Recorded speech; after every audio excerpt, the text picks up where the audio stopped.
안녕하세요. 저는 서울에 살고 있는 만 68세 부부가구입니다. 며칠 전 알베르토 선생님의 강의를 통해 만 65세 이상 전 국민에게 기초연금을 지급하는 기초연금법 개정안이 발의되었다는 기쁜 소식을 들었습니다. 사실 저희 부부는 국민연금을 많이 받아서 기초연금을 못 받고 있었거든요. 평생을 열심히 번 국민연금 때문에 남들 다 받는 기초연금에 탈락하고 나니 너무 속상하고 억울하더라고요.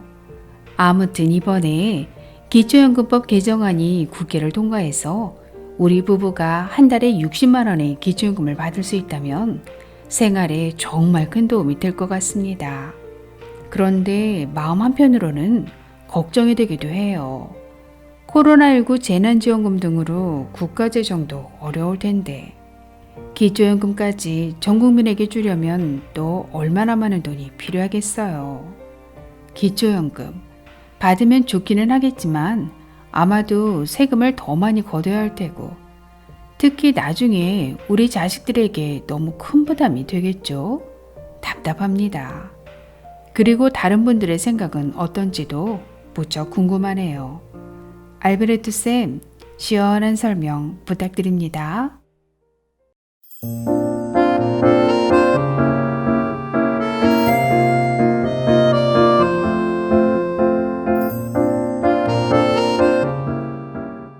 안녕하셨습니까? 행복한 인생이막 알베르토입니다.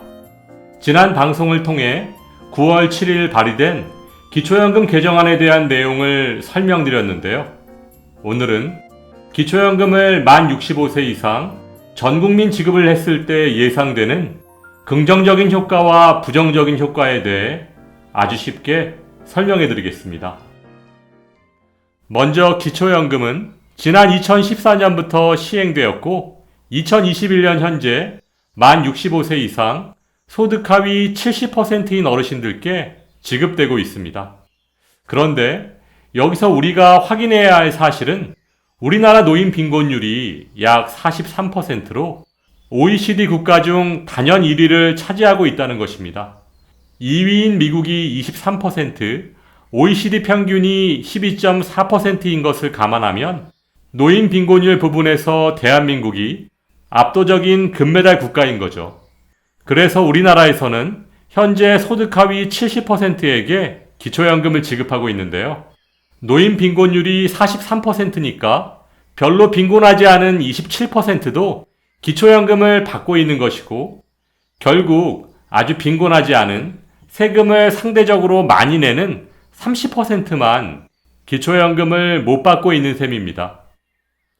기초연금을 받지 못하는 상위 30%의 세금 부담은 계속 늘어만 가고 코로나 재난지원금을 포함한 복지 서비스에서는 자꾸만 제외되는 현재의 상황이 결코 옳다고만은 볼 수 없지 않을까요? 어르신들의 생각은 어떠신가요? 먼저 기초연금을 만 65세 이상 전 국민에게 지급했을 때 발생하는 긍정적인 효과를 살펴보면 첫째, 소득 하위 70%를 구분하기 위해 발생하는 경제적, 시간적 비용이 줄어듭니다.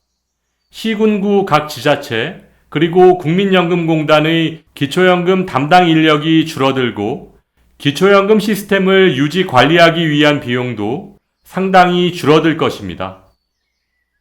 둘째, 세금은 많이 내고 기초연금을 못 받는 복지차별이 줄어들게 됩니다. 사실 인위적으로 소득을 하위 70%와 상위 30%로 나눈다는 자체가 거의 불가능한 일입니다. 이번에 코로나 재난지원금에 대한 수만 건의 이의 신청에서 보셨듯이 수십만 명의 피해자가 발생할 수 있습니다. 셋째, 기초연금을 받기 위한 재산 숨기기, 편법 증여 등이 없어집니다. 기초연금은 아는 만큼 받는다는 말이 있습니다. 재산이 좀 있고 정보에 밝으신 분들은 기초연금 신청 몇 년 전부터 재산 숨기기, 편법 증여 등을 통해 기초연금을 수급하고 있는 것이 사실입니다. 반대로 먹고 살기 바빠서 아니면 정부 말만 믿고 성실하게 국민연금을 많이 낸 사람들은 상대적으로 불이익을 보게 되는 거죠. 이런 불합리한 상황이 없어지게 될 것입니다. 넷째, 노후를 위한 자발적인 경제활동을 높일 수 있습니다. 열심히 일해서 월급을 받지만 이로 인해 기초연금을 못 받는 분, 기초연금을 못 받을까봐 아무 일도 하지 않고 놀면서 기초연금을 받는 분, 어느 분의 선택이 더 현명한 것일까요? 뭔가 더 촘촘한 제도적 보완이 필요한 이유입니다. 다음은 기초연금을 만 65세 이상 전 국민에게 지급했을 때 생기는 부정적인 효과를 살펴보면 첫 번째도 돈, 두 번째도 돈, 결국엔 무슨 돈으로 기초연금을 만 65세 이상 전 국민에게 줄 수 있느냐는 것입니다. 이번에 기초연금법 개정안이 국회를 통과하면 아마도 2023년부터는 만 65세 이상 전 국민에게 기초연금을 지급하게 될 텐데요. 2021년 현재 기초연금 수급자는 598만 명이고 2022년엔 628만 명으로 늘어나게 됩니다. 그럼 2023년엔 기초연금을 받게 될 만 65세 이상 전 국민은 얼마나 늘어날까요? 약 943만 명으로 예상됩니다. 이렇게 수급자 수로 말씀드리니까 잘 와닿지 않으시죠? 그럼 지금 예산으로 설명드리겠습니다. 2021년 현재 30만원씩 70%에게 지급하고 있으니까 약 18조 원의 예산이 들어가고 있고 2022년엔 1,500원이 올라서 30만 1,500원씩을 70%에게 지급하니까 약 21조 원의 예산이 필요합니다. 그렇다면 2023년에 만 65세 이상 전 국민에게 지급한다면 얼마의 예산이 필요할까요? 무려 34조 원의 예산이 필요할 것으로 예상됩니다.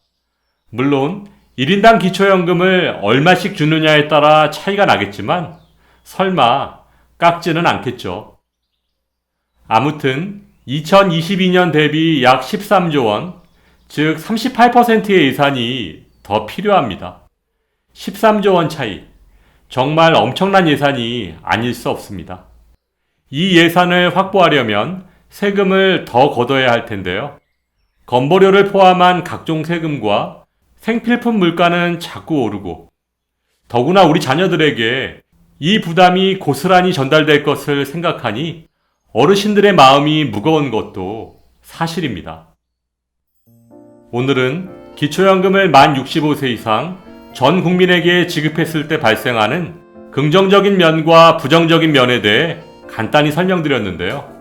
기초연금이라는 용어에 걸맞게 좀 더 세부적이고 합리적인 분류를 통해 정말로 어려운 분들에게 선택과 집중을 해서 지급하는 것이 맞는 것인지 아니면 만 65세 이상 모두에게 지급하고 예산 마련을 위한 다른 방법을 찾는 것이 맞는 것인지에 대한 판단은 어르신들의 몫입니다. 요즘 내년에 대통령 선거를 앞두고 여러 후보들이 다양한 정책을 쏟아내고 있습니다. 이럴 때 어르신들이 기초연금에 대한 생각을 명확히 정리하고 계셔야 더 좋은 정책을 만들기 위해 노력하지 않을까요? 오늘도 알베르토가 여러분의 행복한 인생이 임하길 응원하겠습니다. 행복한 하루 되세요. 좋아요, 구독, 그리고 알림과 공유는 좋은 콘텐츠를 만드는 힘이 됩니다.